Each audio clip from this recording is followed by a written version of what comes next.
Now, another important or interesting question is, suppose G is multiplicative. G is multiplicative. What about the Dirichlet inverse, G inverse, is it multiplicative?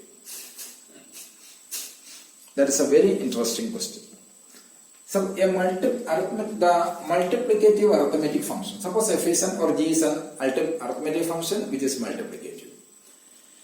What about its Dirichlet inverse? Is the multiplicity of an arithmetic function ensure the multiplicity of its Dirichlet inverse? That's our question. Given G is multiplicative, what is G star G inverse? We know that G inverse is the Dirichlet inverse of G. Okay. What is G star G inverse? G star G inverse, we know that G star G inverse is I. Identity function, what is I of n? Integer part of 1 by n. Where n is any positive integer. So G star G inverse equals I. What is I? We know that I of n is multiplicative. Okay, I of mn equals I of n into I of m. Why? Because greatest integer 1 by mn, it is greatest integer 1 by m into 1 by n, whatever may be. So, in is multiplicative. Since I is multiplicative, we know that G star G inverse is multiplicative. So, clearly, G star G inverse is multiplicative. So, our previous theorem states that when f is multiplicative, when G is multiplicative, f star G is multiplicative, this implies f is multiplicative. Okay, here G star G inverse is multiplicative and G is multiplicative. So, in the light of this theorem, we can say that G inverse is also multiplicative. Also, that's a consequence of this, the consequence of the above theorem. Why? Because G star G inverse is I. We know that this identity function I is multiplicative. So here we get G is multiplicative and f star G is multiplicative, then f is multiplicative.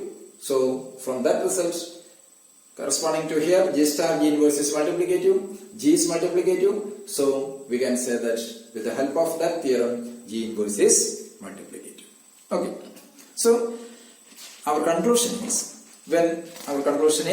the Dirichlet inverse of a multiplicative function is strictly multiplicative. Okay, the Dirichlet inverse of a multiplicative function is always multiplicative. Agree? Now we are going to an important result. The theorem states that f is multiplicative. F is multiplicative. Then f is completely multiplicative. F is completely multiplicative if and only if f inverse of n equals mu of n into f of n. This is an important result. F is multiplicative, then that's already given. F is a multiplicative arithmetic function. If f is completely multiplicative, then f inverse of n equals mu of n into f of n, and the reverse inclusion also holds. Okay, how to prove this one? The proof is, first suppose that f is completely multiplicative. Assume f is completely multiplicative. F is completely multiplicative means f of mn equals f of m into f of n, where m and n are any two positive integers. Okay. Let g of n equals mu of n into f of n. G of n equals mu of n into f of n. Now, what's our aim? We have to show that this f inverse of n equals mu of n into f of n. But our choice is g of n into mu of n into g of n equals mu of n into f of n. Then it remains to show that g equals f inverse. That's all that remains here. Okay. So far, consider g star f of n. What is g star f of n? G star f of n is by definition it is sigma over d divides n g of d f of n by d. Okay, that equals sigma over d divides n. What is g of d? G of n is mu of n into f of n. So what is g of d? It is mu of d into f of d into f of n by d equals sigma over d divides n mu of d into, listen, f of d into f of n by d. What is f? F is multiplicative. Since f is multiplicative, we know that f of d into n by d equals f of d into f of n by d. Why? Because of the multiplicity of f. Here d and n by d are relatively prime. Surely they are relatively prime. So reversely, f of d into f of n by d is f of d into n by d. So it is f of d into f of n by d can be rewritten as f of d into n by d. F of d into n by d means it is f of n. Okay. Sigma over d divides n mu of d into f of n. That can be rewritten as it is f of n into sigma over d divides n mu of d. Okay. What is, we know that this result, sigma over d divides n mu of d. What is sigma over d divides n mu of d? It is I of n or greatest integer 1 by n. That equals 0 when n greater than 1, 1 when n equals 1. Okay. That means it is f of n into, this is only f of, when this sigma over d divides n mu of d equals 1 only when n equals 1. Okay, only when n equals 1. For all other values of n, this value should be 0. Mu of n, so the sigma over d divides n mu of d should be 0. Therefore, this sum exists only when n equals 1. Okay, so d equals 1. Agreed. Sigma over d divides n mu of d exists only when n equals 1. So it is f of 1 into that 1. But what is f? F is multiplicative. Since f is multiplicative, we know that f of 1 equals 1. So it is finally 1. This 1 is nothing but I of n if n equals 1. Okay. So finally, this g star f equals I. G star f equals I means, what is g? G equals f inverse. F and g are inverses of each other, Dirichlet inverses of each other. Therefore, here f inverse equals g. What is g? G of n is mu of n into f of n. Therefore, f inverse of n equals mu of n into f of n. So the necessary part is finished. Clear? Okay. Now for the reverse inversion. For reversely, assume f inverse n equals mu of n into f of n. F inverse of n. F inverse of n equals mu of n into f of n. Now we show that f is completely multiplicative. So here we know that f is complete. There is a theorem. F is completely multiplicative if and only if f of p power alpha equals f of p all power alpha. That's a well-known result which is already proved. F is completely multiplicative if and only if f of p power alpha equals f of p all power alpha, where p is the prime and alpha greater than or equals 1. Okay. PBM. So, in order to prove this f is completely multiplicative, here we use this idea. F of p power alpha equals f of p all power alpha. And we know that what is f star f inverse or f inverse star f? F inverse star f equals I. Why? Because f and f inverse are Dirichlet inverse of each other. Means f inverse star f of n equals I of n. Agreed?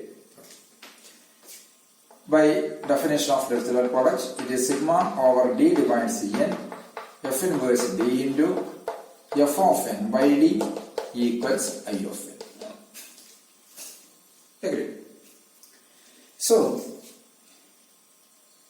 but what is f inverse? F inverse then equals mu of n into f of n. So this can be rewrite as, it is sigma over, left sum is sigma over d divides n. F inverse d is, it is mu of d into f of d into f of n by d equals I of n. Agreed. So that means sigma over d divides n mu of d into f of d into f of n by d equals 0 when if n greater than 1. If n equals 1, it is 1. Okay. If n greater than 1, it is 0. So d divides n. D be the divisor of n. So when n greater than 1, I of n equals 0. Therefore, it is sigma over d divides n mu d f of d f of n by d equals 0 if n greater than 1. Why we use these arguments? Because we tries to prove f is completely multiplicative when f of p power alpha equals f of p all power alpha. So put n equals p power alpha, where alpha greater than or equals 1, alpha greater than or equals 1 and p be a prime. Since p be a prime, this n always greater than 1 itself. Okay, n equals 1. That stage or that step does not involves there. With this and here, since n is chosen as p power alpha, p is a prime and alpha greater than or equals 1, n always greater than 1. Therefore, since when n greater than 1, I of n equals 0. Okay. So, let n equals p power alpha. So, which are the divisors of that n? P square, p cube, 1, always. 1 is the divisor of p power alpha. P is the divisor of p power alpha. P square is the divisor of p power alpha, etc. P power alpha must be a divisor of p power alpha. Okay. So, when 1 is a divisor, this left side will become, it is mu of 1 into f of 1 into, when d equals 1, f of n by 1, that is f of n, plus second divisor, p is a, 1 is a divisor, p is a divisor. P is a divisor of, p always, 1 divides p power alpha, p divides p power alpha, p is a divisor. So, the second term in the sum is, d become p, that is mu of p into f of p into f of p means n by p or p power alpha by p. Why? Because n is p power alpha, or simply f of n by p. Plus, since p power alpha is n is p power alpha, so p square is also a divisor. P square is also a divisor of p power alpha. So what is the next term? It is mu of p square into f of p square into f of n by p square plus finally p power alpha is also a divisor. Mu of p power alpha into f of p power alpha into f of n by p power alpha equals right side is 0. Okay. So that means what is mu of 1? We know that mu of 1 is 1. What is f? F is completely, so f is multiplicative, so f of 1 is 1. Remains f of 1, n. N means, what is n? P power alpha. So it is f of p power alpha. Mu of 1 is 1, f of 1 is 1. Okay, so the first term reduces to f of p power alpha plus second term. What is mu of p? By definition, mu of p, it is, mu of p is a prime, whose power is 1, so it is minus 1. Into f of p, into f of n by p. What is n by p? P power alpha minus 1. Why? Because n is p power alpha. P power alpha by p, that is p power alpha minus 1. Okay. Plus mu of p square. What is mu of p square? 0. Why? Because by the definition of mu, since it involves the square of prime square factor, so it is 0. all the terms except the first two involves the square prime factor. Therefore, all of that terms reduces to 0. Here mu of p power alpha is p square into p power alpha minus 2. Again there is a square factor, square prime factor, prime square factor, so it should be 0. So all the terms except the first two become 0. So this equals 0. Okay, that means here f of p power alpha equals, bring this negative term to the right side, it is f of p into f of p power alpha minus 1. F of p power alpha equals f of p into f of p power alpha minus 1. Proceeding like this, what is f of p power alpha minus 1? It is f of p into f of p power alpha minus 2. So inductively, this can be, the right side can be rewritten as f of p into f of p into etc. How many times? Alpha times. So it is f of p whole power alpha. So for any prime p and alpha greater than or equals 1, when n equals p power alpha, then f of p power alpha is nothing but f of p whole power alpha. So by the well-known result, clearly f is completely multiplicative. Agree? Okay.